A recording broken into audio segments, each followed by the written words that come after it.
बुढ़ापा। वैज्ञानिक बताते हैं कि 7 वर्षों में पूरे शरीर के प्रत्येक अणु बदल जाते हैं।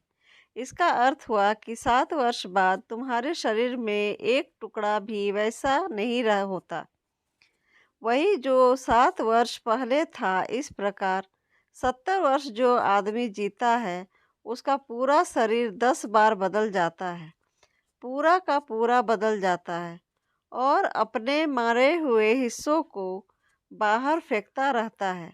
शरीर अपने मुर्दा अणुओं को बालों के रूप में, नाखूनों के रूप में, पसीने के रूप में, मल के रूप में बाहर फेंक रहा है। इसलिए तो बाल को काटते वक्त या नाखून को काटते वक्त दर्द नहीं होता।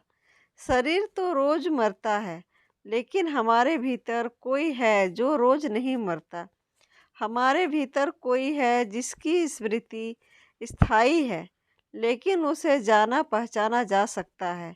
शांत क्षणों में भीतर जाकर उसे देखा जा सकता है, और जब यह दिखाई पड़ेगा तो तुम्हें ज्ञात होगा कि मेरी आत्मा तो शरीर से अलग है। और एक दिन तुम्हें यह भी ज्ञात होगा कि मेरा शरीर तो मरेगा, लेकिन आत्मा नहीं मरेगी। बचपन, जवानी, बुढ़ापे की अवस्था में बहुत फर्क आ जाता है हमारे शरीर में, लेकिन भीतर कोई है जो वही का वही बना रहता है, ज्यों का त्यों।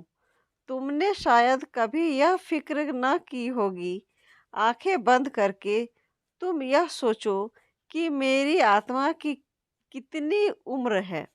अगर तुम आंखें बंद करके सोचोगे कि मेरी आत्मा की कितनी उम्र है, अगर तुम आंखें बंद करके सोचोगे कि मेरी आत्मा की कितनी उम्र है, अगर तुम आंखें बंद करके सोचोगे तो भी तुम्हें वहाँ आत्मा की कोई उम्र पता नहीं चलेगी। 10 साल, 20 साल, 30 साल के बाद भी एक सा ही लगेगा और मरते वक्त भी वैसा ही लगेगा। भीतर कोई उम्र नहीं है, सब उम्र शरीर की होती है।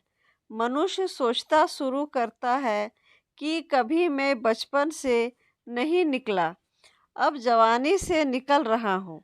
सच तो यह है कि हमारे भीतर तो कोई एक यात्री है जो वही का वही है। स्टेशन बदल जाते हैं, बचपन से जवानी आ जाती है, जवानी से बुढ़ापा आ जाता है। शरीर तो रोज मरता है।